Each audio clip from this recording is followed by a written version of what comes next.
अनुज अ, अ, कुछ major damage करने की तैयारी कर रहा है, लग तो रहा है अनुज, है ना?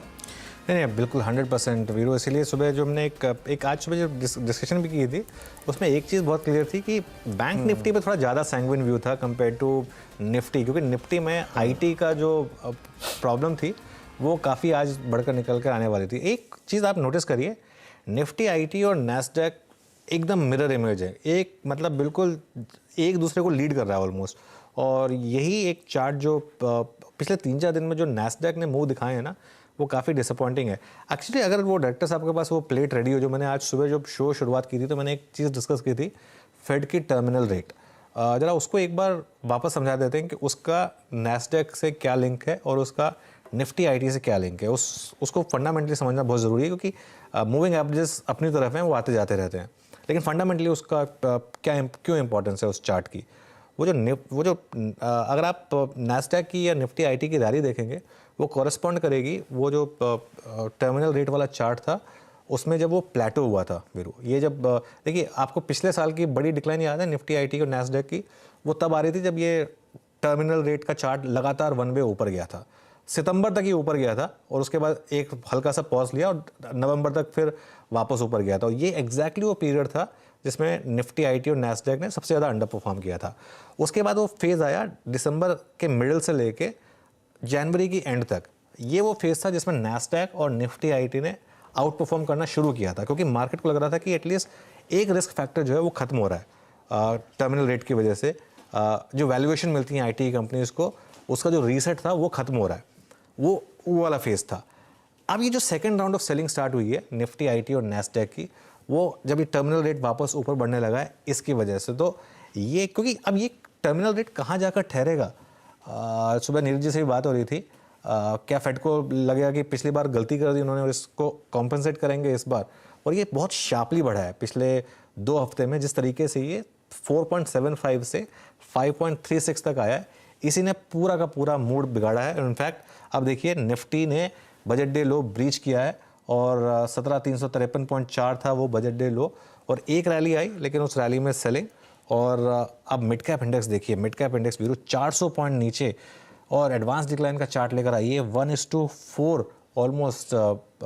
जो चार्ट है एडवांस डिक्लाइन का, बहुत ख़राब, ये चार्ट बहुत ख़राब है। 616 एडवांसिंग स्टॉक्स, 2166 डिक्लाइनिंग स्टॉक्स। जी हाँ, स्थिति खराब है आपकी स्क्रीन पे। और एक निफ्टी आईटी जो है वो इस डैमेज को अगर आप देखें कहीं ना कहीं लीड करता हुआ, और निफ्टी एट डे लो 17,332 अभी जो लो लगा के आया है वो अप्रॉक्सीमेटली 310 का था। बात करते हैं अपने पैनलिस्ट से, और पैनलिस्ट आपकी स्क्रीन पे हैं। एक बार जरा पूरा आईटी रख देंगे जरा प्लीज स्क्रीन पे, एक एक करके स्टॉक फ्यूचर्स जरा रखिएगा। अभी अनुज इन्फोसिस की बात कर रहे थे, मेरे स्क्रीन पे टेक महिंद्रा, साथ ही साथ emphasis, LTI Mindtree, I mean price damage बड़ा सीवियर है। श्रीकांत, निफ्टी आईटी एक बिल्कुल डिफरेंट अगर आप देखें तरीके से बिहेव करता हुआ और कोलैप्स को लीड करता हुआ, आपकी स्क्रीन पे below 50 day exponential moving average और 200 डेमा है प्लेस्ड 29,746 पे। पहले तो बाजार पे आपका टेक, इंडस्ट्रीज को आप कैसे अप्रोच कर रहे हैं जो निफ्टी आईटी की वीकनेस को देखते हुए, जो इसके अंदर है इस वक्त? या गुड आफ्टरनून अनुज, गुड आफ्टरनून वीरेंद्र। तो देखिए, अगर निफ्टी की बात करें तो मुझे लगता है कि निफ्टी में जो सेल ऑफ है वो कंटिन्यू हो रहा है। इसने अपने कल के लो को तोड़ा है। 200 डेज सिंपल मूविंग एवरेज के भी नीचे अभी हम लोग ट्रेड कर रहे हैं, जो इंपॉर्टेंट लेवल होता है। और कई बार मैंने देखा है कि इस लेवल के आसपास आके थोड़ा कंसोलिडेशन की शुरुआत होती है। तो मुझे लगता है कि शायद पॉसिबल है कि हम लोग उसके नीचे ट्रेड कर रहे हैं, लेकिन एक बार 300 या 250 के करीब मार्केट में एक वापस एक शॉर्ट रिबाउंड आ सकता है। तो करंट लेवल से मार्केट ओवरसोल्ड होते जा रहा है। आज मुझे लग रहा है कि आज का जो दिन रहेगा मार्केट के लिए, ये कैपिचुलेशन वाला दिन रहेगा, कि जहां पे काफी बड़ी बिकवाली हो सकती है इन दी फर्स्ट हाफ, और सेकंड हाफ में मुझे लगता है कि एक थोड़ी सी रिकवरी बन सकती है, या तो शायद 1-2 दिन में रिकवरी बन सकती है। लेकिन निफ्टी आईटी की अगर बात करें तो जैसे आपने बताया, मुझे लगता है कि यस, यहाँ पे गैप डाउन ओपनिंग हुई है और गैप डाउन सेलिंग भी बढ़ रही है। तो ये इंडिकेट कर रहा है कि इसमें और भी सेलिंग बढ़ेगी और भी लिक्विडेशन होगा, और इस पर्टिकुलर इंडेक्स को रिवाइव होने में टाइम लगेगा। 200 दिन के एवरेज की अगर बात करें तो मुझे लगता है कि उन लेवल्स को ये बिल्कुल छुएगा आने वाले दिनों में, जो तकरीबन यहाँ से 700-800 पॉइंट और नीचे है। तो यहाँ पे बिल्कुल आप लॉन्ग की पोजीशन ना बनाए, यहाँ पे बचे। इनफैक्ट अगर इसमें कोई भी अगर रिबाउंड आता है तो इसमें पोजीशंस को और हम कम कर सकते हैं। लेकिन इंडेक्स में मुझे लग रहा है कि 300 से लेकर 250 के रेंज में, यानी कि 17,300 से लेकर 250 के रेंज में मार्केट के लिए एक बढ़िया सपोर्ट है। बिल्कुल, देखिए निफ्टी बजट डे लो के नीचे, बैंक निफ्टी ने अभी भी उन लेवल्स को प्रोटेक्ट किया है, लेकिन निफ्टी क्लियरली अब बजट डे लो 17,353 उसके थोड़ा सा नीचे ट्रेड कर रहा है और काफ़ी गिरावट निफ्टी में आ रही है इस समय। अच्छा, एक और स्टॉक लेकर आइए। हमने ये स्टॉक थर्सडे को भी डिस्कस किया था, फ्राइडे को भी डिस्कस किया था। डिस्कस किया मतलब बहुत ज़्यादा तो हम डिस्कस नहीं करते हैं स्टॉक को, लेकिन एक बार जी एंटरटेनमेंट का स्टॉक लेकर आइए।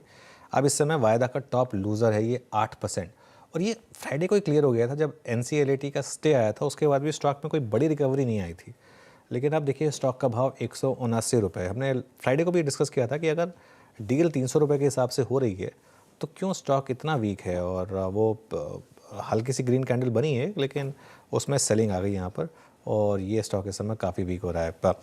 श्रीकांत जी, वैसे बहुत जल्दी मार्केट को बंद करने की तैयारी है क्या? अभी तो 10 बजे, आप गुड आफ्टरनून बोल रहे हैं, गुड मॉर्निंग टू यू, और स्टॉक स्पेसिफिक ट्रेड बताइए। मार्केट ने मूड ही चेंज कर दिया। बिल्कुल, ये सूर्यास्त कब होगा वो वाला जो मीम है वो आज पूरे दिन चलेगा, ये सूर्यास्त क्यों नहीं हो रहा। बिल्कुल, इनफैक्ट ये इतने जब ये क्या बोलते हैं ना, कंसिस्टेंट सेलिंग हम देखते हैं मार्केट में, और वो भी 18,900 के बाद वापस एक नया राउंड अभी बन रहा है मार्केट में, तो तब थोड़ा सा मूड थोड़ा सा अपसेट रहता है, क्योंकि कई सारे स्टॉक इंपॉर्टेंट सपोर्ट्स के करीब आ रहे हैं, लेकिन वापस एक नया कोई ट्रिगर पॉइंट आ रहा है। जैसे मैक्रोज में नहीं लग रहा था कि कोई इतना बड़ा चेंज होगा, लेकिन मैक्रोज में बड़े चेंज हो गए। डॉलर इंडेक्स जो 100 के करीब था वो 105 के करीब आ गया, और 10 ईयर बॉन्ड यील्ड, तो ये सब चीजें होती रहती है इनफैक्ट मार्केट में। बट यस, मार्केट में मुझे एक ही बात लग रही है कि इस मार्केट में आज का दिन, या तो मे भी शायद कल का दिन हो सकता है, लेकिन इतना है क्लियरली कि हम कैपिटुलेशन के काफी नजदीक जा रहे हैं, जहां पे काफी बड़ा लिक्विडेशन हो सकता है। खुलते के साथ ही अगर मिड कैप इंडेक्स अगर 4% के करीब अगर नीचे है, दैट मीन्स कि क्लियरली इंडिकेट करता है कि आज लिक्विडेशन वाला दिन है, और इसी ऐसे ऐसे दिन में एग्जैक्टली मार्केट में एक नया एक शॉर्ट टर्म बॉटम बनता है।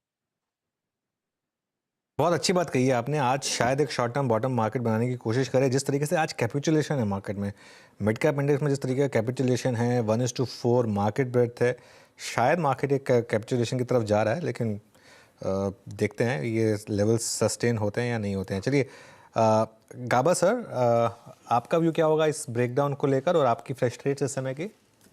वेल, ब्रेकडाउन तो लगता है कि कंटिन्यूशन मूव है। 17,400 जो आज जो परसों का जो ब्रीच हुआ लो, उसके बाद लगता है मूव डाउन मूव कंटिन्यू। अब तक कहीं पर भी स्ट्रेंथ नजर नहीं आती। हो सकता है 17,200 17,000 के आसपास आ जाए, लेकिन तब तक तो वीक है और शॉर्ट ही रहना चाहिए। स्टॉक्स जो मैंने चुना है इस वक्त वो है दोनों ही वीक। एक तो है बजाज फाइनेंस, यहाँ पर भी एक ब्रेकडाउन मिला, नीचे आया था, साइडवेज मूव, फिर एक ब्रीच हो गया, ट्रेड करा 6166, मुझे लगता है 6100 की तरफ गया था। मैटर ऑफ टाइम वहां तक चला जाएगा, स्टॉप होगा 6200 का। इंटरेस्टिंगली दूसरा जो स्टॉक है काफी तक फेवरेट होता है, वो भी वीक है, वो है हैवेल्स इंडिया। यहाँ पर भी ब्रेक डाउन हुआ है, यहाँ पर ट्रेड करा 1161 पर। 1170 का वो स्टॉप लगाकर चले तो 1150 से ब्रीच हो जाएगा। यहाँ पर भी काफी हद तक वीकनेस है। अच्छा, मेनलाइन स्टॉक जब वीक हो जाए तो बाजार में थोड़ा खतरा नजर आता है।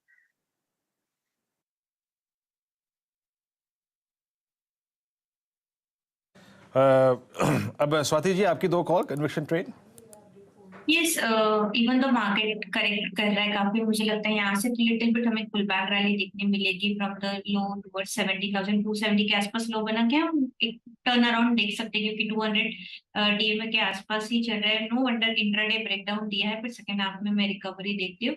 उसके हिसाब से मैं 2 बाय कॉल लेके आई हूँ आज के लिए। एक है एनटीपीसी पे, even though market was correcting, ये पर्टिकुलर काउंटर काफी स्ट्रांगली अपनी स्ट्रेंथ इंटैक्ट कर रहा है। High top higher bottom formations में वीकली चार्ट्स आप देखोगे तो डाउनवर्ड स्लोपिंग ट्रेंड लाइन का ब्रेकआउट दिया है। तो मुझे लगता है इसमें काफी स्ट्रांग पोटेंशियल है 180 टू 185 के लेवल्स टेस्ट करने की। तो करंट लेवल पे आप एनटीपीसी बाय कीजिएगा, स्ट्रिक्ट 167 का स्टॉप लॉस प्लेस कीजिएगा फॉर इमीडिएट टारगेट ऑफ 182।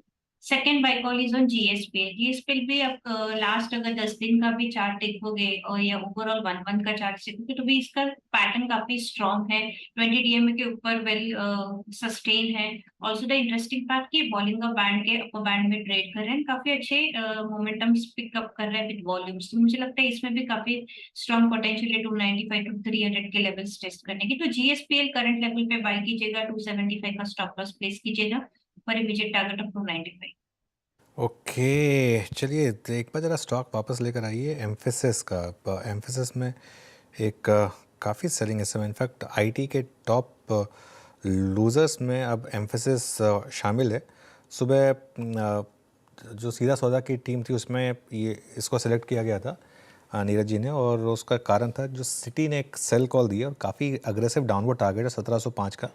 उन्होंने मैनेजमेंट के साथ इंटरेक्ट किया था और उन्होंने मैनेजमेंट ने कहा था कि काफ़ी म्यूटेड रहेगी ग्रोथ, और Q4 तो ख़राब रहेगा ही लेकिन उसके बाद भी म्यूटेड रहेगी ग्रोथ, और इसके लिए ये थोड़ा सा स्टॉक में इस समय सेलिंग प्रेशर, प्लस आज ऑलरेडी आईटी में सेलिंग प्रेशर है लेकिन एम्फेसिस में इस समय काफ़ी सेलिंग प्रेशर। कविता जी, आपकी ट्रेड्स इस समय की? या अनुजी, सो ट्रेड्स इज लाइक काफी क्रूशियल लेवल्स पर है, बट शॉर्ट ट्रेड में एस्ट्रल मुझे लगता है वहां वीकनेस बढ़ती हुई दिख सकती है। 1839 के लेवल्स पर फिलहाल है। 1827 इमीडिएट सपोर्ट होगा। वंस अगर वो टूटता है तो इसमें फर्दर बिकवाली आते हुए दिख सकती है। 1810 के लेवल्स तक ये आपको जाते हुए दिख सकता है। सो क्योंकि एक मोमेंटम सेलिंग है, 1864 का एक स्टॉप लॉस मेंटेन करेंगे। नीचे में मुझे लगता है 1827, 1807 के लेवल्स की तरफ एस्ट्रल कैन मूव। अपार्ट मुझे लगता है मॉर्निंग में जो मैंने पेट्रोनेट का कॉल आपके साथ शेयर किया था उसी के साथ बने रहेंगे स्ट्रॉन्ग मोमेंटम में। मुझे लगता है 226 227 के लेवल्स आने चाहिए पेट्रोनेट पे with a similar stop loss of 221। Okay, Petronet LNG. Adani enterprises लेकर आइए एक बार वापस, 1262 इस समय स्टॉक।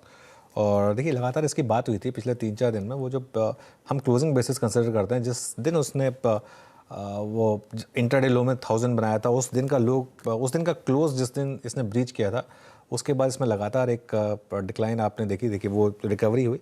उसके बाद वो जब आई थिंक वो बजट के अगले दिन का लो था, मैं और वीरू कैंटीन में थे, हम स्क्रीन ऑब्जर्व कर रहे थे उस समय, और वो लो तोड़ा था उसने वीरू, और उसके बाद से लगातार मेरे ख्याल उस दिन के बाद से शायद 300 रुपये गंवा चुका है अदानी एंटरप्राइजेस।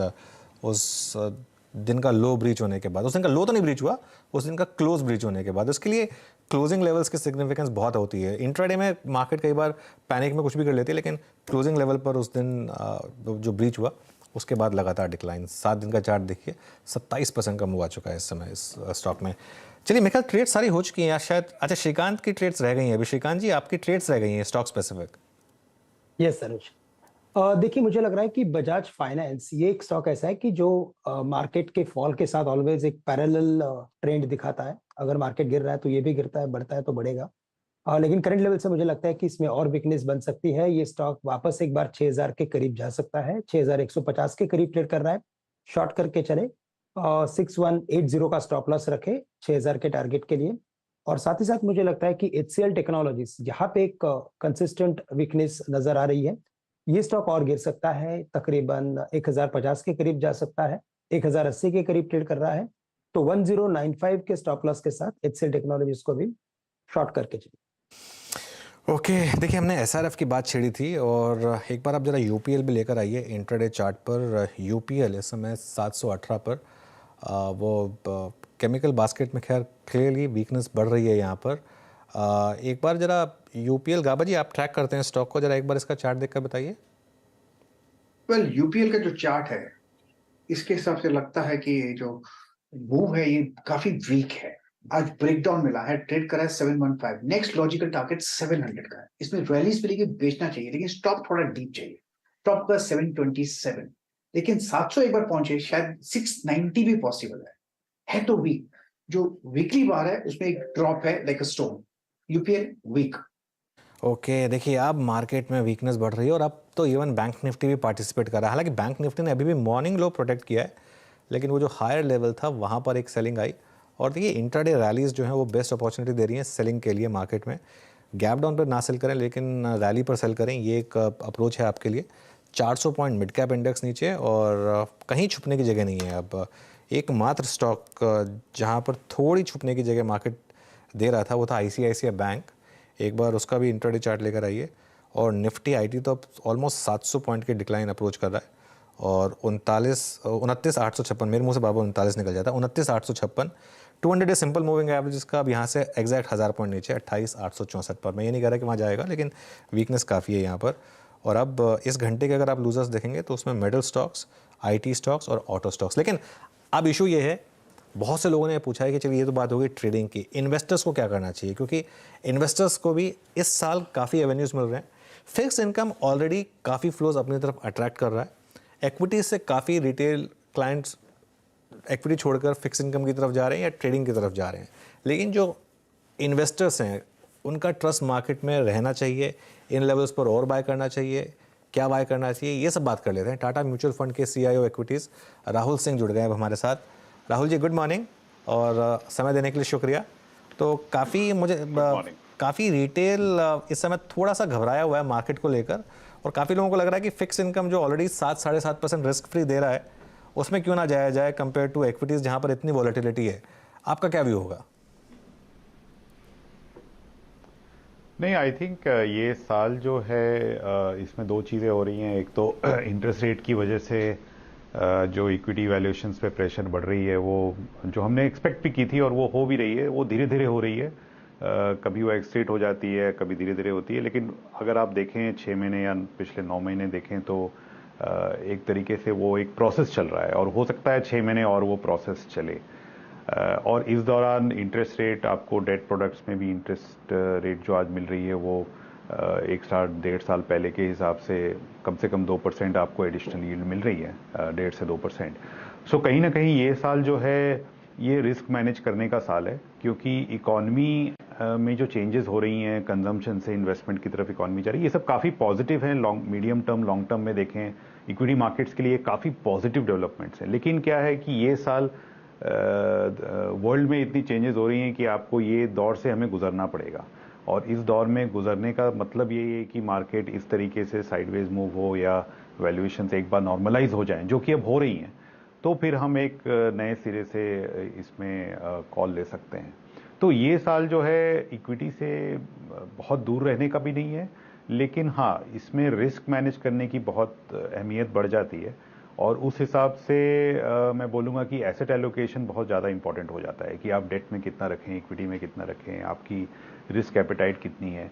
तो ये एसेट एलोकेशन जो शब्द है जो हम 1 साल पहले तक हम भूल चुके थे और इक्विटी के अलावा हमें कुछ नहीं दिख रहा था, आई थिंक वो उसकी अहमियत बहुत बढ़ गई है और मुझे लगता है अगले 1 साल तक उसकी अहमियत बढ़ी रहेगी और हमें उस पर ध्यान भी देना चाहिए। तो मैं उस हिसाब से सोचता हूँ कि ये जो दौर है ये इस तरीके से और कुछ दिन चल सकता है। लेकिन जब मैं वापस एक स्टेप वापस लेता हूँ और देखता हूँ कि इकॉनमी किस सिचुएशन में या इकॉनमी किस दौर से गुजर रही है, उसमें मुझे काफ़ी चीज़ें पॉजिटिव भी दिखती हैं। कंजम्पशन से इन्वेस्टमेंट की तरफ, जैसे मैंने बोला, जब इकॉनमी मूव होती है तो मार्केट ब्रॉड बेस होता है और एक सस्टेनेबल ग्रोथ की उम्मीद बढ़ जाती है इकॉनमी में। तो उस हिसाब से मेरा जो कॉन्फिडेंस लेवल है इकोनॉमिक ग्रोथ और long term equity market outlook के लिए, वो आयरॉनिकली मेरी कॉन्फिडेंस एक्चुअली बढ़ गई है और जैसे जैसे वैल्यूएशन नॉर्मलाइज होगा वो कॉन्फिडेंस और बढ़ती जाएगी। तो इसको मैं काफ़ी उस नज़रिए से देख रहा हूँ। ठीक है, तो एसेट एलोकेशन में राहुल जी फिर इस समय आपका क्या एक रुख रहेगा? वो obviously individual to individual depend करेगा, किसका कितना रिस्क टेकिंग एबिलिटी है, किसकी कितनी एज है, उसके ऊपर भी डिपेंड करेगा। लेकिन एक ओवरऑल व्यू कितना एक्विटीज़ में रखना चाहिए और विद इन एक्विटीज़ किन सेक्टर्स में आप इस समय बुलिश हैं? देखिए, इक्विटी एलोकेशन जैसा आपने बोला हर सिचुएशन पे डिपेंड करती है, तो इसका कोई एक करेक्ट आंसर तो हो नहीं सकता है। लेकिन हमारे जो डायनेमिक एसेट एलोकेशन प्रोडक्ट्स हैं या जो बैलेंस एडवांटेज फंड प्रोडक्ट है, वो एक तरीके से आपको एक इंडिकेशन दे सकता है कि आज के दिन में हमारी इक्विटी एलोकेशन बिटवीन 40 to 50% में फ्लक्चुएट कर रही है। तो वो आपको एक ब्रॉड इंडिकेशन मिल सकता है कि हाँ भाई मॉडल्स के हिसाब से हमारी इक्विटी एलोकेशन 50 के ऊपर नहीं होनी चाहिए। लेकिन हर आदमी का रिस्क एपेटाइट डिफरेंट है, नीड्स डिफरेंट हैं, और उनकी इनकम प्रोफाइल भी डिफरेंट है या प्रेडिक्टेबिलिटी ऑफ इनकम भी डिफरेंट है। तो लोग अपना उस हिसाब से अपने लिए जो ठीक है वो भी कर सकते हैं। बट ये एक ब्रॉड इंडिकेशन मेरे हिसाब से आज के दिन में मॉडल्स हमें ये बता रही हैं। सेक्टर्स के मामले में मेरा ये मानना है कि अगर हम देखें कि जो हमारी इकॉनमी है वो इन्वेस्टमेंट साइकिल की तरफ जा रही है, कैपेक्स की तरफ जा रही है, इंडस्ट्रियलाइजेशन की तरफ जा रही है, और इंडिया को जो फ़ायदा मिल रहा है आज आउटसोर्सिंग अपॉर्चुनिटी में, एक्सपोर्ट्स आउटसोर्सिंग अपॉर्चुनिटी में, ये अनप्रेसिडेंटेड है। ये हमने पहले कभी नहीं देखा। पिछले 10 साल में हम सोच रहे थे कि कैपेक्स साइकिल रिवाइव होगा, लेकिन इस तरीके से रिवाइव होगा और इस तरीके से भारत को ये दूसरा चांस मिल रहा है एक मायने से कि जो ग्लोबल आउटसोर्सिंग या ग्लोबल मैन्युफैक्चरिंग की जो मूव हो रही है और उसमें जो जिस जगह इंडिया पोजीशनड है और जिस जगह इंडिया पोजीशनड है चाइना से मार्केट शेयर लेने के लिए, आई थिंक ये सब काफ़ी इंपॉर्टेंट डेवलपमेंट्स हुई हैं पिछले 1 साल में। और इसके हमें ये शुरुआत है इसकी, और ये अगर चला 3 से 5 साल तो ये काफ़ी बड़ा थीम बन सकता है। तो मेरे हिसाब से जो 2-3 सेक्टर्स पे हम ज़्यादा पॉजिटिव हैं, एक तो बैंकिंग, जिसमें obviously credit growth, interest margins या एनपीएल साइकिल अगर आप देखें तो काफ़ी चीज़ें सही जा रही हैं, और वैल्यूएशंस भी उस तरीके से मिड साइकिल वैल्यूएशंस ही हैं, बहुत हाई नहीं हुई है वैल्यूएशंस, और स्पेशली ये करेक्शन के बाद तो काफ़ी रीजनेबल हो गई हैं।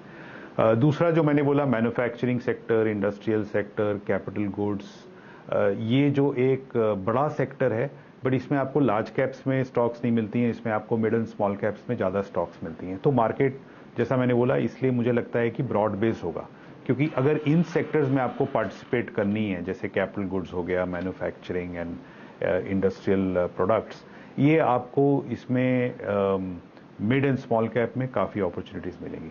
तो मेरा मानना ये है कि ये साल अगर इंडेक्स ने रिटर्न्स नहीं दिए या वेरी लो रिटर्न्स दिए, तो भी ब्रॉड मार्केट्स में आपको ये 2-3 सेक्टर्स में अच्छी अपॉर्चुनिटीज़ मुझे दिख रही हैं, और हम लोग की जो सारी फंड्स हैं वो भी उसी तरीके से पोजीशन्ड हैं।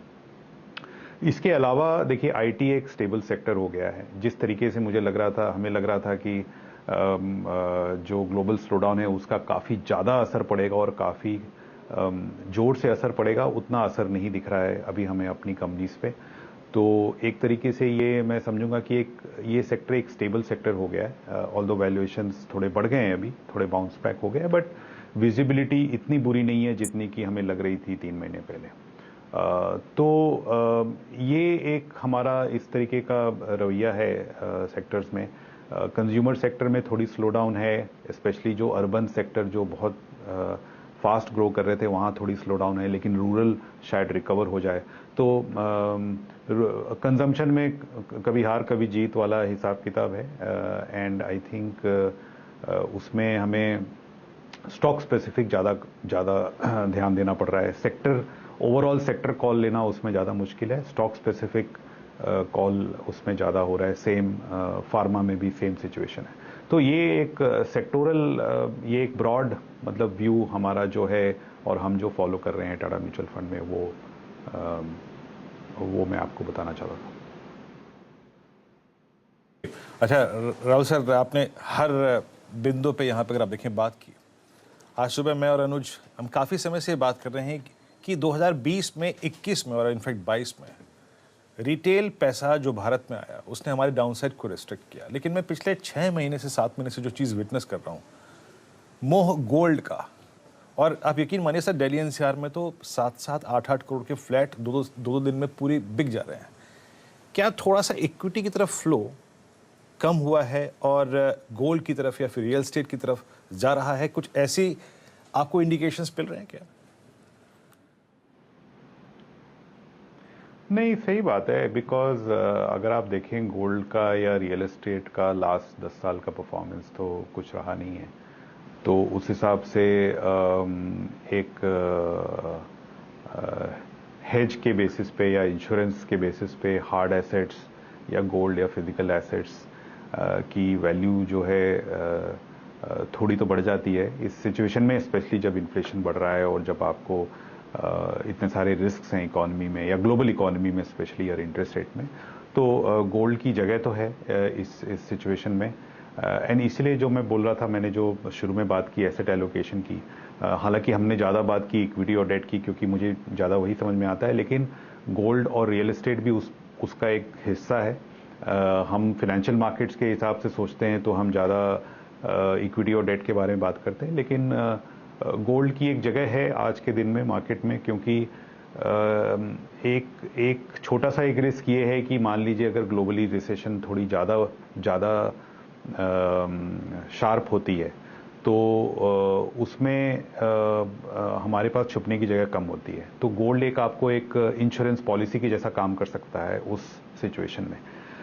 उसके अलावा गोल्ड के ऊपर फंडामेंटल व्यू बनाना थोड़ा मुश्किल है और वो मेरे दायरे में भी नहीं है। तो इसीलिए मैं समझता हूँ कि गोल्ड को जो हमें ट्रीट करना चाहिए वो एक इंश्योरेंस पॉलिसी के जैसे ट्रीट करना चाहिए, और आज के दिन में उसके लिए थोड़ी बहुत जगह तो मुझे दिखती है। अच्छा सर, मैं आपसे एक प्रश्न और पूछूंगा, क्योंकि आपका जो खुद का जो एक बैलेंस एडवांटेज फंड है वो आप खुद मैनेज करते हैं। एक बहुत तर्कसंगत और एक लॉजिकल अगर आप देखें, मुझे खुद पैसा लगाना हो या फिर हमारे व्यूअर्स को, जैसे कि आपने कहा कि आपको इसका इस वक्त एक डेट का भी एडवांटेज लेना है और आपको इक्विटी को भी नहीं छोड़ना है, तो क्या एक सही अप्रोच बैलेंस फंड यही रहेगा इस वक्त? 100%। आई थिंक इससे अच्छा कोई प्रोडक्ट रिटेल के लिए है ही नहीं। इसमें दो चीज़ें होती हैं, दो फ़ायदे होते हैं, स्पेशली जब मार्केट इस दौरान से गुजर रहा है। तो सबसे बड़ा फ़ायदा तो यही है कि आप इक्विटी में जो वॉलेटिलिटी है या जो रेंज बाउंड मूवमेंट है उसके अंदर भी आप उसका फ़ायदा उठा सकते हैं। जो माइनर वॉलेटिलिटी आपको दिखते रहती है मार्केट में, जो फ्लक्चुएशन हो रही है, 10% की फ्लक्चुएशन हमें दिख जाती है दोनों तरफ, तो उसका एक फ़ायदा उठा सकते हैं। दूसरा, एसेट एलोकेशन आपकी जो खुद से नहीं कर सकते हैं, एसेट एलोकेशन जो खुद से अपनी इक्विटी और डेट का एलोकेशन डिसाइड नहीं कर सकते हैं, और वो आप हम पे छोड़ सकते हैं, वो इस प्रोडक्ट पे छोड़ सकते हैं कि मॉडल के बेसिस पे क्या सही इक्विटी डेट एलोकेशन होनी चाहिए वैल्यूएशन को देखते हुए या इंटरेस्ट रेट को देखते हुए, वो इसमें आपको मिल जाता है। तीसरा जो बात है जो कि लोग कम बात करते हैं उसकी, कि डेट पोर्शन भी जो है, जो हमारा 35% डेट रहता है हमेशा इस प्रोडक्ट में, उसमें भी हम इंटरेस्ट रेट हम बहुत उसको डायनेमिकली तो मैनेज नहीं करते हैं, लेकिन हाँ उसमें आपको इंटरेस्ट रेट्स अगर बढ़ रही हैं जैसे कि पिछले 1.5 साल में बढ़ी हैं, तो उसका हमको वहाँ पे भी फ़ायदा मिलता है, और हम उसमें ड्यूरेशन हल्का फुल्का चेंज करके हम उसका भी आपको फ़ायदा उठा सकते हैं। बहुत उसमें एग्रेसिव रिस्क नहीं लेते हैं या बहुत क्रेडिट रिस्क नहीं लेते हैं, बहुत ड्यूरेशन रिस्क नहीं लेते, लेकिन हाँ जो एकदम सिंपल फिलॉसफी है कि अगर 3 साल की डेट और 10 साल के डेट रिटर्न में ज़्यादा फर्क नहीं है, तो हम मैच्योरिटी थोड़ी बढ़ा सकते हैं, जो 1 साल से 2-2.5 साल की मैच्योरिटी बढ़ा के उसमें हम उसका फ़ायदा भी उठा सकते हैं। तो एक रिस्क फ्री तरीके से या लो रिस्क तरीके से अगर हम आपको 8-9% सालाना रिटर्न दे सकें 3 साल के हिसाब में, तो ये मेरे हिसाब से उस नज़रिए से देखें तो बहुत ही अच्छी प्रोडक्ट है कि अगर मैं इसमें आपको 8.5-9% इक्विटी टैक्सेशन के साथ रिटर्न दे सकूं, तो इसका फिर कोई ज़्यादा जोड़ नहीं मिल पाता है मार्केट में। राहुल जी, शुक्रिया जुड़ने के लिए हमारे साथ और आप ये सारी राय रखने के लिए। ये टाटा म्यूचुअल फंड की सलाह। एक काम करते हैं, अब इस शो को यहीं समाप्त करेंगे, मुझे वीरू को इजाज़त दीजिए। नीरज जी जुड़ गए हमारे साथ, और नीरज जी गुड मॉर्निंग। वो सुबह वाला चार्ट मार्केट के सेंटीमेंट पर क्लियरली हावी हो रहा है, बहुत भयानक तरीके से, और अब तो क्या 17,315-16 पे आ गया है, और दुनिया भर के संकेत। एक बहुत इंटरेस्टिंग चीज़ आप मुझे बता रहे थे नीरज जी। हाँ वीरू, नहीं चलिए आप लोग बात, मैंने कहा ये डेडली कॉम्बिनेशन नहीं हो गया था आज? एक तरफ आप, एक तरफ मैं, दोनों लाल पे। बाय चांस एक कोइंसिडेंस है ये। मैं ये बात कर रहा था कि कल मैं ऐसे ही यूएस मार्केट जब पढ़ रहा था, तो एक डेटा मैंने पढ़ा, उसको 1872 से लेकर के 2022 तक का, दिसंबर तक का डेटा है वो। 1872 सन 1872 सन, हाँ, ईयर 1872 से, मतलब 150 साल का। 151 साल का। 151 साल का, हाँ। और उसमें सबसे दिलचस्प बात ये रखी कि हर 3-4 साल की तेज़ी के बाद एक बड़ा फॉल मार्केट में आता है, और वो फॉल जो है ये दिखाता है कि 3-4 साल जब यूएस मार्केट चल जाता बढ़िया, तो एक अच्छी सी गिरावट आती है जो 25, 30, 35% तक की होती है, और वो 2022 में हुई है। तो अगर इस डेटा को हम मान लें सही कि ऐसा हिस्ट्री अपने आप को रिपीट करती है, ये नंबर्स मैटर करते हैं, तो शायद 24 में फिर मार्केट सुधरता हुआ दिखेगा। लेकिन ये शायद इसलिए लगा रहा हूँ क्योंकि हर बार परिस्थितियाँ, नई चीज़ें बदलती हैं। और सबसे दिलचस्प बात यह है कि इन 150 साल में 8.5% का एवरेज रिटर्न दिया है इस मार्केट ने। मतलब किसी भी परिस्थिति को आप देखें तो वो बहुत अच्छा रहा, और बहुत सारे इसमें, और हम अभी इसको थोड़ा रिफाइन करके फिर ट्वीट वगैरह करेंगे। बहुत इंटरेस्टिंग डेटा है कि एक एक महीने में, एक एक साल में, या 5-5 साल के पैकेट में ये किस तरीके से रिटर्न दिया इसने। तो नेट उसका लब्बो-लुआब ये है कि अगर आप कम से कम 2-3 साइकिल झेल जाते हैं इस तरीके की, तो आपके एवरेज रिटर्न ठीक ठाक बन जाते हैं। लेकिन मोस्ट इंपॉर्टेंट मुझे यही लगा कि 3 साल चलने के बाद अब ये 2022 में गिरा है, और अच्छा खासा गिरा है, लगभग 23% की गिरावट S&P में देखने को मिली। ये S&P का डेटा बता रहा हूँ मैं। तो 1, 2, 3 कैंडल ग्रीन की हैं, बड़ी बड़ी, जिसमें 30% तक के रिटर्न है, और अभी 23% की वीकनेस है। देखते हैं 2023 किस तरह से पैन आउट होता है। तो ये एक इंटरेस्टिंग डेटा मैंने कहा आपके साथ शेयर करूं। लेकिन आज तो IT भी साथ नहीं दे रहा है, बिल्कुल, और परिस्थितियां लगभग बदल चुकी हैं। तो खैर देखते हैं अब क्या स्थिति बनती है, और कोशिश करते हैं कि आपके ज़्यादा से ज़्यादा सवालों के आज जवाब दें इस मौके पर। तो चलिए शुरुआत करते हैं ट्रेडर्स हॉटलाइन की।